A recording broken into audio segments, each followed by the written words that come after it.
the Corona app, peeling away the peel paragraph, using commas, plagiarism, and your upcoming paragraph. It's Wednesday morning, April 15. Welcome to your online classroom. Good morning. Have you seen this? The Ohio Department of Health put two and two together when their annual ping pong tournament couldn't go ahead and all their mice had to stay at home due to COVID-19.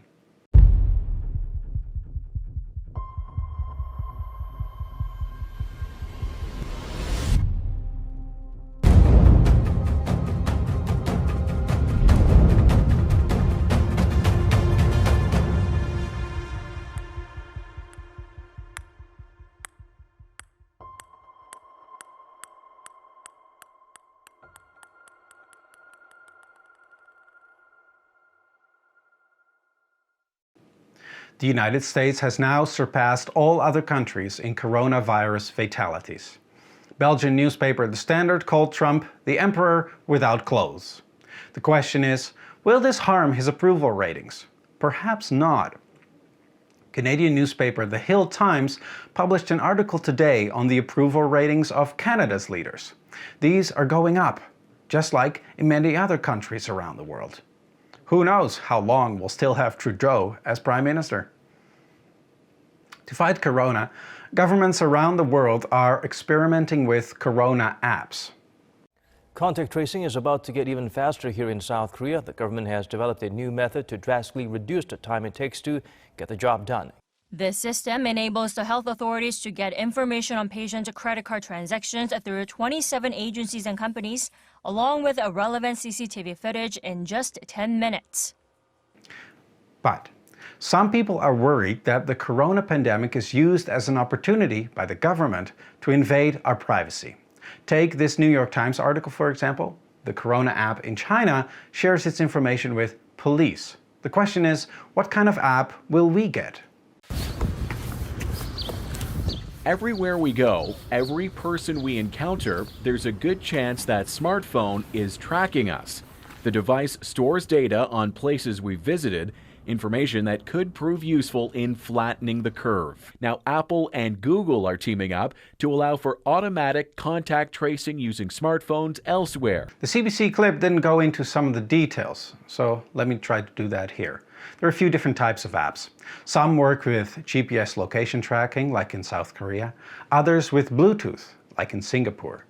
Some only store data locally on the phone. Others send it to a central database.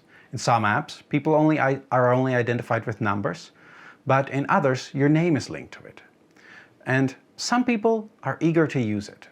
Take this app that logs a user's recent locations, warning them if they've crossed paths with a known virus carrier. The more people that are in this, the better it's going to work. This is not some sort of tracking service, and there is literally no way for the government to live track anyone. The question will be, which app will the government ask us to use? Or will this be mandatory? And how many people need to use this app for it to work? There are so many questions. We really need to think carefully about privacy before we jump headlong. For example, how long will my personal data be stored? And how long will we have to use this app again? Is there an end date? And what if you see someone who ignores the advice of their app? What do you do? And what if you think that the app is catching the signal of your neighbor in an apartment on the other side of the wall? Should you ignore it? And is this a legitimate sick leave from work when your app tells you to stay at home? We all want this to be anonymous, but can it be effective that way? Should the government check if people use the app, and how will they check that? Can the police ask you to show your status on the app in public? Can you still travel with public transport without the app? Can your boss require you to install the app as part of your employment? How long does someone with corona need to be in proximity in order to count as a contact situation? And what if someone uses someone else's phone to spread false positive corona contacts? There are still a lot of questions. And now it's time for something completely different. Hello everyone, this is your Daily Dose of Internet. This tortoise was so thirsty that it dunked its entire head underwater for a drink.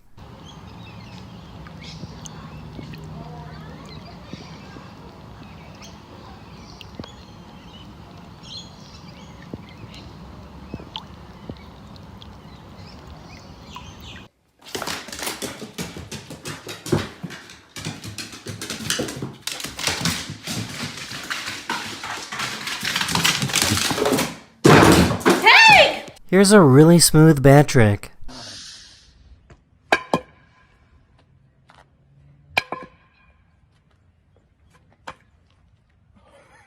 This person bought a cup of coffee and used the drone to go pick it up.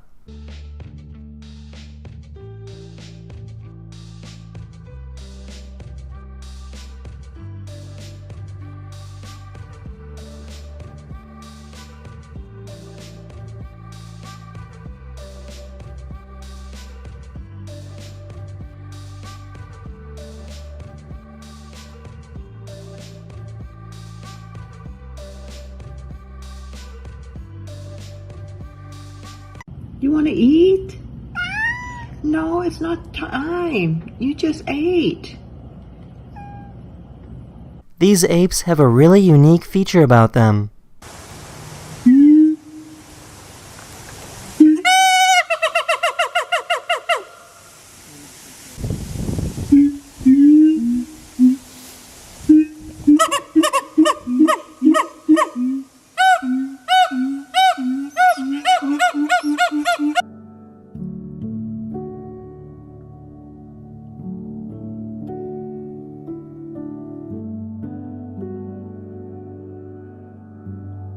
This YouTuber found a difficult puzzle that wants you to remove the contents out of the bottle without breaking it. The first step is to use the rock to undo the screw.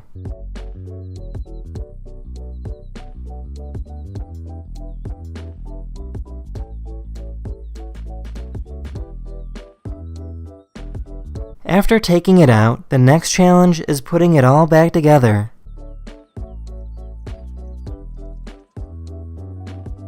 This cat has a strong sense of fashion.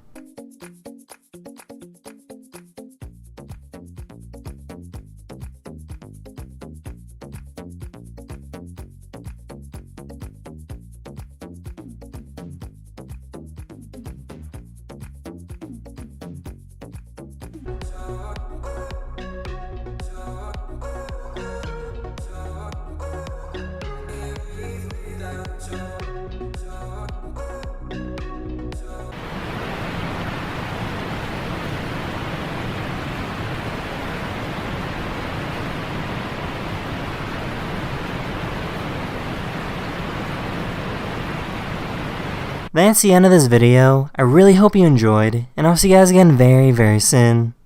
Later. We need to talk about peel paragraphs. For all of you who were fast forwarding, this is the mandatory part where you need to pay attention. I have formatively graded assignment 8.5 and 8.6 this weekend. That took me about 20 hours. Please, therefore, reflect on my feedback and reply with a little thank you. Reflecting on what you wrote, I have a few recommendations for you. 1. Read over your material before you hand it in. Or in other words, don't waste my time. Many of you, myself included, are surprisingly not perfect and will sometimes make small mistakes. However, I also came across documents with a sea of red and blue squiggly lines under words. And although I'd love to be at the beach right now, which is perhaps where some of you were with your thoughts as well, this is simply your computer telling you that there are words misspelled. So, spelling errors don't miraculously go away.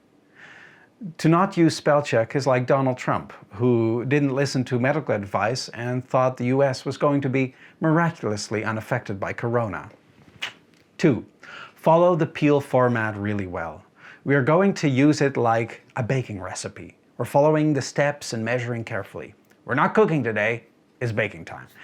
That means your first sentence is where you make the point. Your second is where you give evidence. Your third is the explanation. Your fourth, the link, and that is it. No more sentences. There's a time and a place where you can write more, and we're gonna do longer peels, sure, but the time is not now. The challenge will be for you to craft razor-sharp arguments in just 4 sentences. This will test your skills using complex and compound sentences. If you need a refresher, check Unit 2 on Google Classroom. Also, If you need a refreshing, you can pause this video now and go for a drink because there's more mandatory lesson content to come.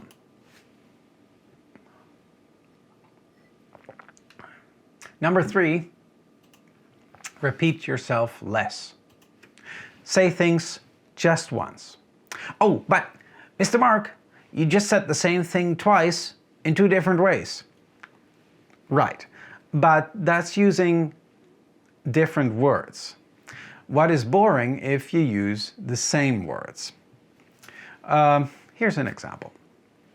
A good person is nice. Good people are nice to me and make me happy. Making someone happy is a nice thing to do. Therefore, being nice is what a good person does.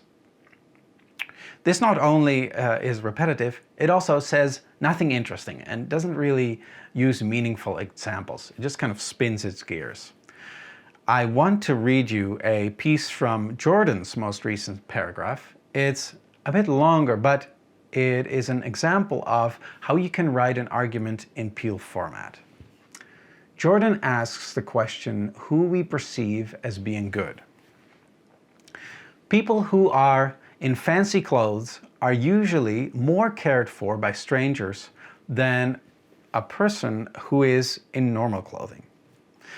Because to the stranger, that person looks more important. A study was made where a person who was in a suit fell down in a crowded plaza and people came to his rescue immediately. But the same happened to someone in casual clothing and no one came to help him. Because image is everything in this world, if you look important, more people are going to think you are important. To me, there is no such thing as a good person, since everyone has different thoughts, but most of these thoughts revolve around society and what the majority of people think a good person looks like. All right, that was the paragraph. He also wrote about the placebo effect and the philosophical train car dilemma. Great. In short, it was interesting. That was a really good example. When I read your Peel paragraphs, when I read them, I was reminded of why I enjoy teaching grade 7, really. Your views on what makes a good person were absolutely wonderful. Sometimes older people become grumpy and get set in their ways.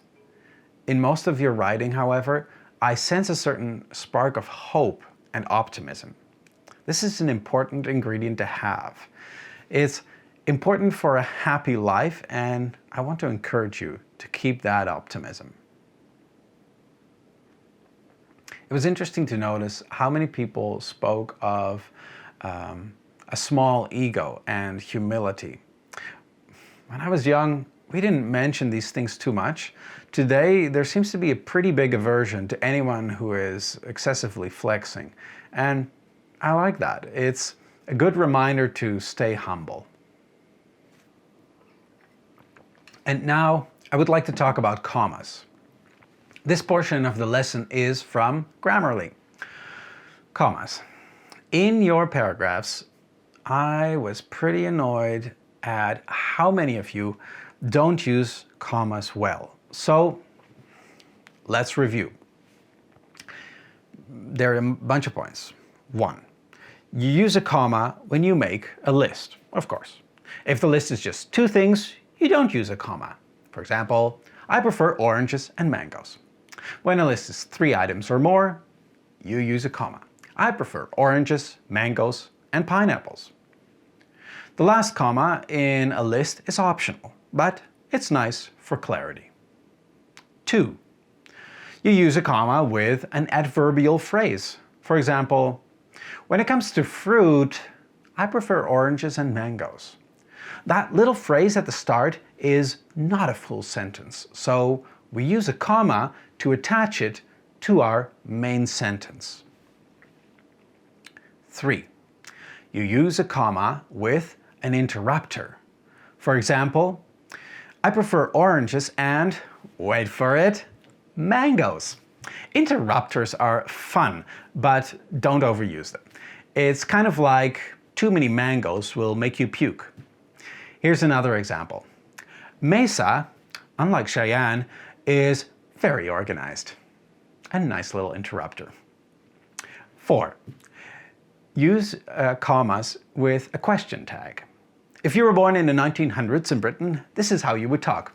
Mesa is very organized, isn't she? That's a question tag.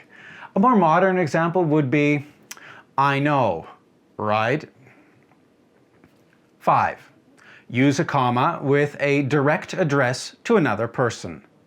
Mom, I can't find my shoes. And what are you up to today, Mr. Mark? 6. Use a comma when you quote someone. Mr. Mark said, don't repeat yourself too much in your peels. 7. Use a comma with dates. For example, it said that Sunday, May 12, 1968, was an important day. Lots of commas there. 8. Use a comma when you have multiple adjectives describing something. The sweet, scintillating aroma of cinnamon buns filled the kitchen. Another one is, that person is a pompous, annoying movie star. 9.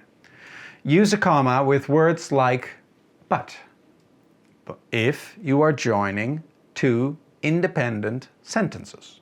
For example, Bennett is a good singer, but he is an even better dancer.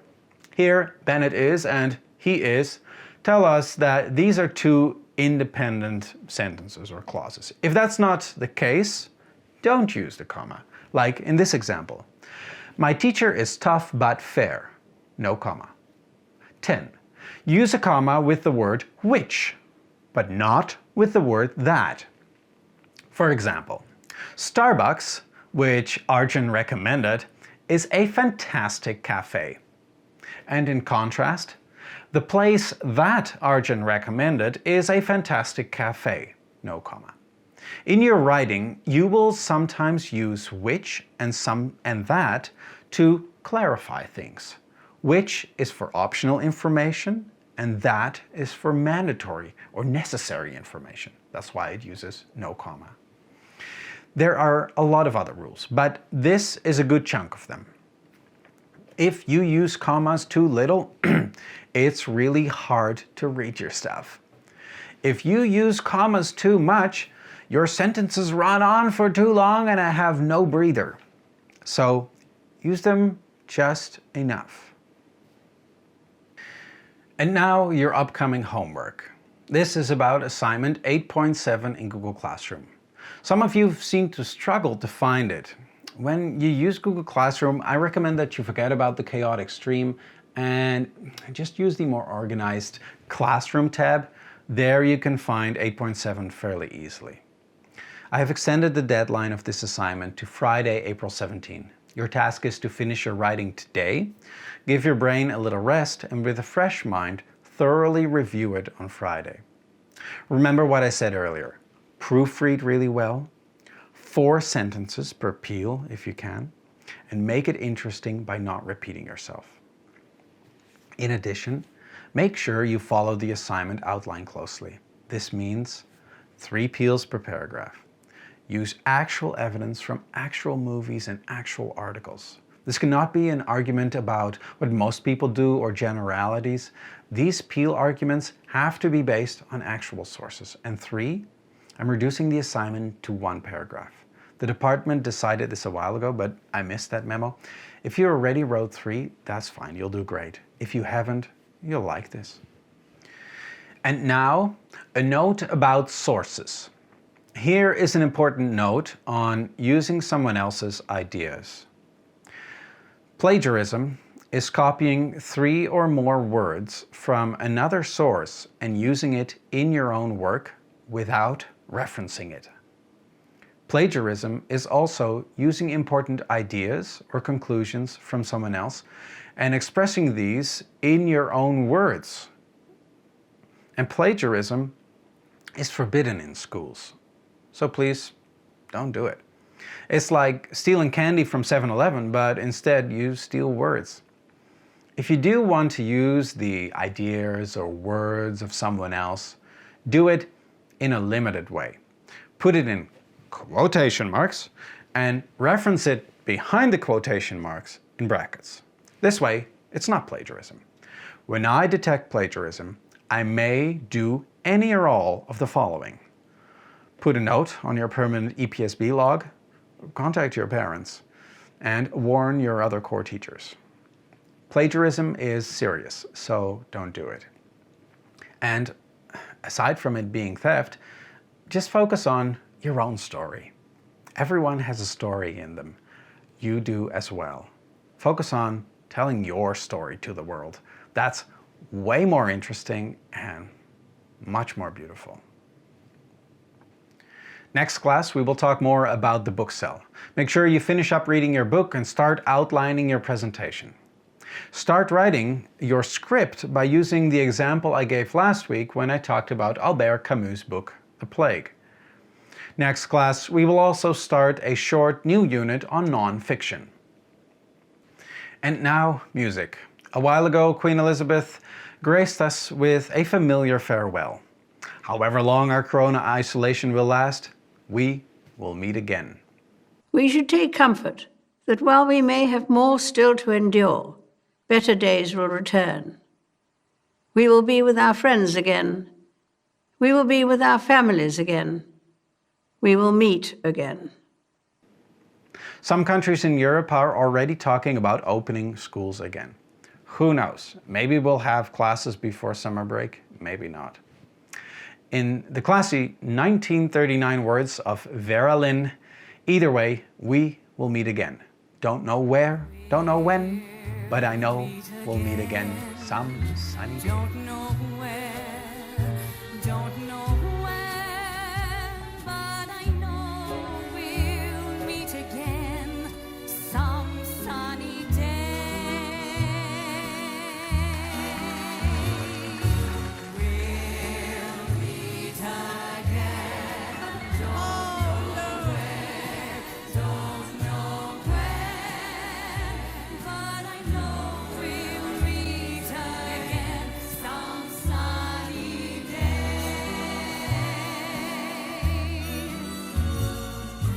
Keep smiling through, just like you. Great job. Always do, till the blue skies drive the dark clouds far away.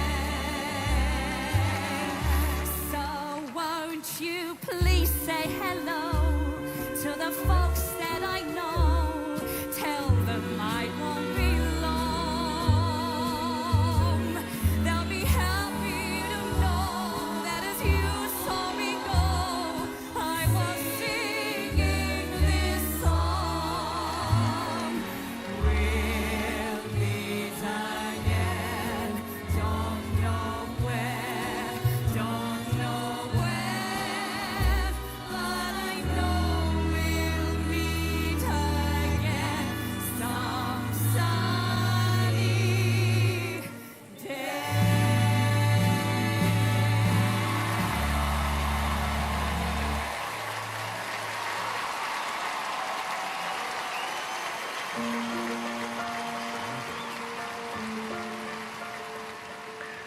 Till here and no further, till next class.